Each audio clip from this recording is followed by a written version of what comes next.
I can't say I didn't tell you so, but I told you so. Mark Carney is on a trail. This guy cannot be stopped. Even the president of America is finding it hard to trap him and cage him in. But that's the exact problem I have right now. Now, call me superstitious, call me a contrarian, but I'm a little nervous. And I'll tell you why I'm a little bit nervous. It's not because Mark Carney can't handle the United States and the President Trump. I believe he knows exactly what he's doing. What I don't like is how many people today love what Mark Carney did. And I'll tell you why. History has constantly showed me, at least, that when the whole world is pointing to this direction here, telling you something, showing you something, trying to highlight something to you, it usually means there's something happening over here. And that's what I really hate about what's happening today in Canada, is that Mark did a huge service for the Canadian nation. Mark did a huge service for all middle powers, as he put it. He went out there and said, this world needs to change. We can't be bullied anymore. And if these middle powers want to have a place at the table, then we need to be at the table. Otherwise, we're on the menu. More or less, that's what he said. And it's great. And it's true. And it's factual. But then all the other leaders started to praise him. All the other leaders started to say, what a great job. Mark was so great. And he's being deemed like the winner of Davos. Even though there isn't such a thing, if there was a gold medal for Davos, somehow he'd be the one to get the gold medal. But again, why so much fanfare over the Prime Minister of Canada? The media picks and chooses its stories. The media picks and chooses what it wishes to cover. And it's loving this. And every single Canadian is loving this. And of course, you should, right? When the Prime Minister of Canada speaks so highly of his nation, so protective over his nation, these are all good things. I truly believe that. But I don't like that everybody is super excited about it. It feels off, right? Because let me paint you a picture. Now, this is completely a hot take. This is completely the craziest story you're going to hear on TikTok today. I'm going to tell it to you. I'm going to tell you the craziest story on YouTube right now. This is it. Everyone that's into conspiracy theories hates the World Economic Forum, hates Davos, hates all these things. Okay, just bear with me. I know it sounds crazy. Just bear with me. Watch me.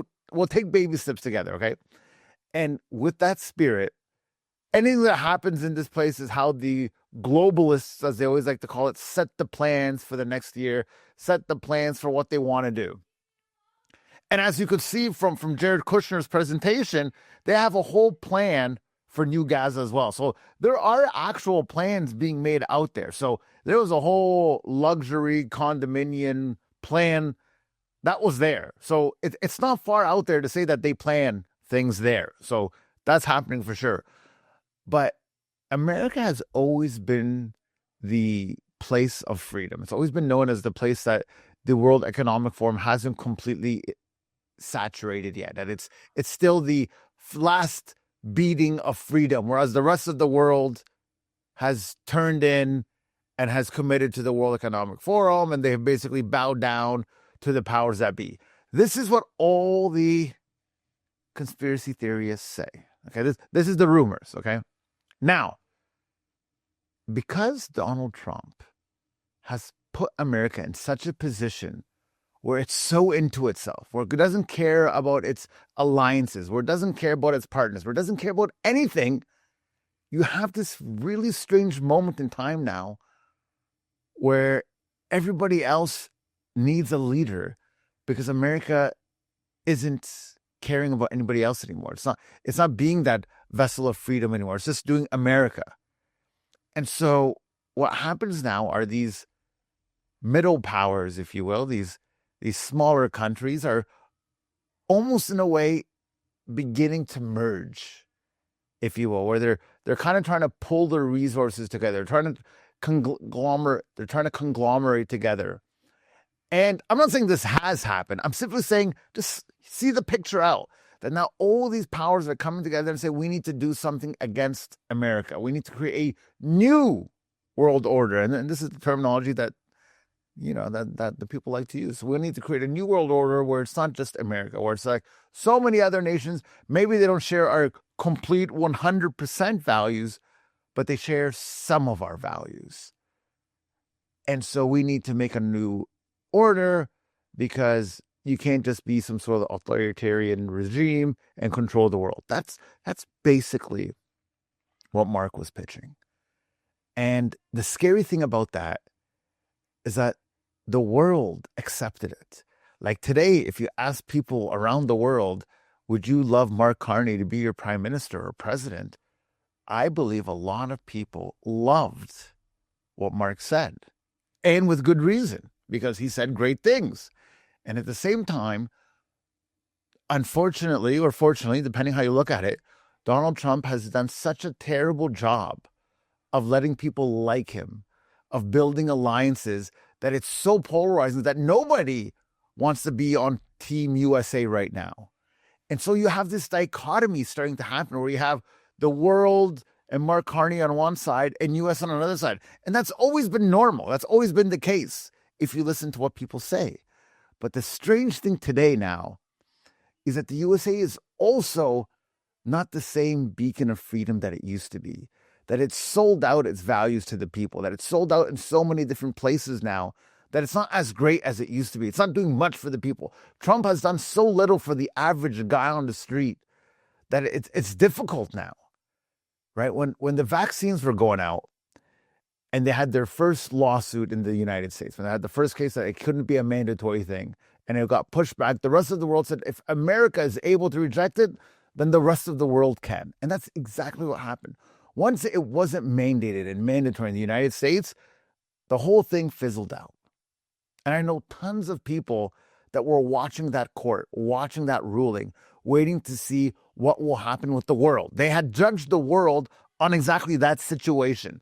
Now, this might sound like the most craziest story in the world, but I just want everybody to be aware, because to me, it's not about being a liberal. It's not about being conservative. It's about being Canadian. And I fundamentally believe that. It's time for Canadians to really get the idea that it's not about what color you like. It's not about being red or orange or blue or green. It's about what is best for Canada. Canada has been behind the wheel of innovation and improving its society for so long.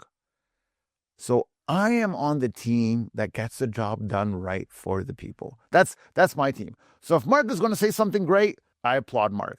If Pierre's going to do something great, good for Pierre. If Doug Ford is going to do something great, good for Doug Ford. But my priority as a person that pays taxes in this beautiful country is for Canada to succeed. That's what I'm rooting for. I'm rooting for Canada to be on top. Now, what happened at Davos, at the World Economic Forum, what happened there is the ultimate battle between Donald Trump and Mark Carney, the ultimate battle between Canada and the United States, because Trump dropped a couple of lines that are really just incredible. And Mark Carney goes up there and gives his world famous speech that everyone thinks was so incredible and everyone's talking about. You've all seen it, so we're not going to waste our time on that. But he basically says we need to do a better job of taking care of everybody. And everybody loves it. He gets a standing ovation, blah, blah, blah, blah, blah, blah, blah. But Trump got angry. They stole his thunder. Trump was hoping to go in there having the idea of his board of peace. He was hoping to get the standing ovation. He was hoping to have his board of peace revealed and get all the acceptance in the world and become a hero. Even the UN, right, that Trump constantly disavows and humiliates, also signed off on his board of peace. So it's got major appeal from everywhere. And with his board of peace, Donald Trump goes and he basically tells Mark, you're out. You're not part of this anymore. And this is a wild story, right? Because initially he's starting to hand out all the invites to all the different members. He invites Canada, he invites Israel, he invites all these different countries to his board of peace. He invites England, he invites France, he invites all of these peacekeeping, loving countries onto his list. And really, when you think about it, Who are these guys to have this board of peace when every single one of these nations is by far a warmonger? But let's just put that aside. Let's go with this great idea of a board of peace. Let's just stay on the title. Sometimes I make myself laugh, but really, we stick on this board of peace, and Trump is boiling because of the speech Mark Carney gave. He's boiling. He basically says that Canada lives because of the United States. Remember that, Mark, the next time you make your statements. Now, this is the wildest statement ever. This is the uppercut in the fight. This is the punch below the belt. This is the move to knock out your enemy. Because now big bad America comes up and says to Canada, remember that. Now, if someone told me that statement, remember that. That is literally, you're going to the hill at your grade school and you're like, 3:30 after school, be there. Remember that. These are fighting words. These are words with power. So now there's a fight. Trump versus Carney. It's a battle. It's an actual battle because he's saying Canada's gotten so many freebies from us. Mark doesn't appreciate, Canada doesn't appreciate all the freebies that we've given it. And if anybody here is watching thinking that Canada got any freebies, just let me know where I can go to cash in on these freebies. Because the last time I checked, nothing is free in Canada. We pay insane taxes, insane pricing on groceries, insane prices on homes. Nothing is free. So if there's a freebie happening, I think America's the one taking advantage of it because I've never seen it, right? I have never seen a single freebie in my life in Canada. But Trump insists that we're having freebies and that Mark better watch out. And you better remember that, Mark. Basically, Trump's statement. So then, after all the press releases, after all the drama, after all the cameras, Prime Minister Mark Carney stands up again. And he says, and I'm going to read it because it's important, Canada doesn't live because of the United States. Canada thrives because we are Canadian. Man. Who's writing this stuff? Who's writing this stuff for this guy? It's absolutely epic. It is the ultimate battle because on one hand, every single Canadian's got his chest out and he's like, that's my prime minister. What an incredible speech. Do you see that? He's the man. And then the other side, for anybody with common sense, what does that even mean? Canada can't do anything to support itself. Canada needs trading partners. Canada desperately needs to do something with its resources, give it to America, give it back to us, give it to whoever it wants to give it to. But we thrive because we're Canadian. It's such beautiful symbolism, right? I get that. I'm not saying it's not sounding great. It sounds great. But it's a piece of art because on one hand, it's so heavy. And on the other hand, it's so meaningless. And it's just so interesting how it's all playing out. So again, I want to just remind everybody, just so nobody thinks I'm some sort of crazy psychopath. I just want to remind everybody that when the world tells you to look left, that usually means something is happening to the right. So in this same assembly where they're talking about the Board of Peace and they're inviting all these nations to be part of it, and in that same area, you have all these nations talking about Greenland and how, Trump, we were okay with you as Macron said, we were okay with you with what you did in Syria and we were okay with you what you did in Iraq, but take it easy on Greenland. The imbalancement here, right, is very clear, right? Like you can go and knock off all these other countries, pillage and steal all their resources, but don't come and bother Europe. Just stay out of Europe. Stay out of the kingdom, stay out of the monarchs. And that's exactly what I said on my previous video. Like it's very clear that's the scenario, right? We're not pretending here. We're not mincing our words here. We're being pretty raw because that's what we're doing on this show. This is Tarek Unfiltered. I'm just saying whatever I think is what it is. I could be wrong. I could actually be wrong. I just don't think I am. I don't think I am. And to further make my point, now we have this giant blizzard coming, right? This is now Friday, January 23rd. It's a giant blizzard coming, okay? And everyone's so afraid and there's mass panic and people are buying up everything they can find. It's that crazy. Like I went to the grocery store just to get a couple of things and like bread is missing. And I'm just like, really? We're doing this again? just for a couple days of snow. Like, we're in Canada, guys. Like, Canada snow, this is pretty basic. Like, it's like people in Florida not knowing what to do when it's sunny out. Like, it snows in Canada, guys. Just take it easy. We don't need to go crazy on this. But nonetheless, we're going crazy. And what's even more strange is now there are no flights happening around the Middle Eastern airspace. So my hunch is that this board of peace has come together and decided that we are going to make some damage. We're going to bomb somewhere, someplace in the Middle East in the name of peace. Now, the crazy thing about it is that they're talking about saving the world. They're coming together as nations to save the world. And I just have this strange feeling. And I hope I'm wrong. I really do hope I'm wrong. Like, the last thing I want is for innocent civilians to be killed. The last thing I want is for any sort of civilian casualties to happen, or for whatever the reason may be. I just hate to see that in its inauguration, a couple days after the meeting in Davos, death. I just feel it's just so fake, so phony. Like, it can't just be that fake. So I'm hoping I'm wrong. I'm hoping these are just completely crazy hypotheses that I have. And I actually hope I'm wrong. But I felt like sharing this with you guys because it's important to be said. I feel that people need to wake up from their colors, right? I saw a lot of people criticizing all the time a lot of the things that I've said. Like, I've read the comment section, and it's almost borderline insane how some people are just so into the little tunnel of what they think. That they like there's no other opinion, it's just their opinion. Because I'm always fine with being wrong. Like, if I'm wrong and I called it wrong, then I called it wrong, and I apologize, and I'm very sorry if I hurt your feelings and that you're offended. I apologize. But I think it's important for everyone to be honest with themselves, because there's just too much praise for Mark Carney's speech. I really, really am sticking to that point. I really think that's over the top.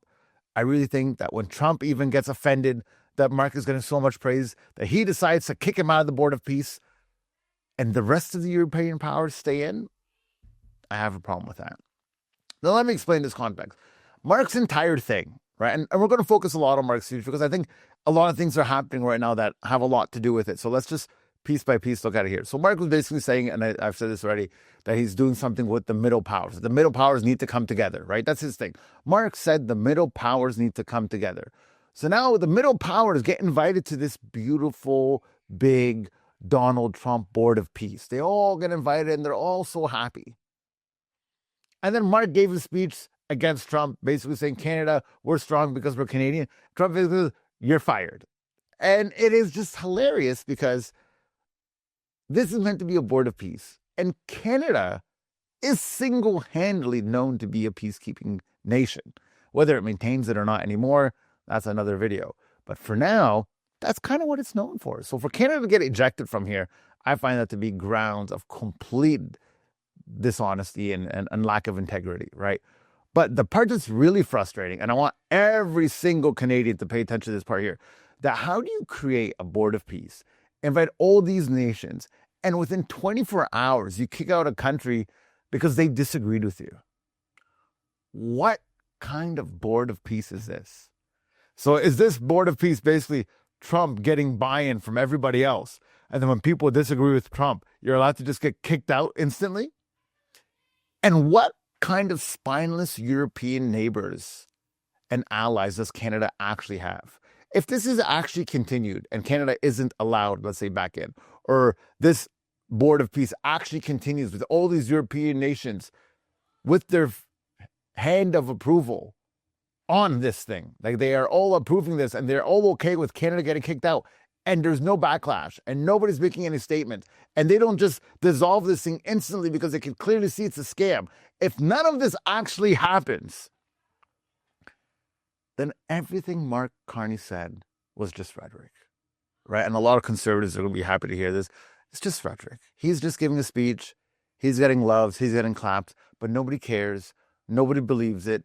And regardless of what he said, regardless of these middle powers, Donald Trump in the United States is the true authoritarian leader of the world.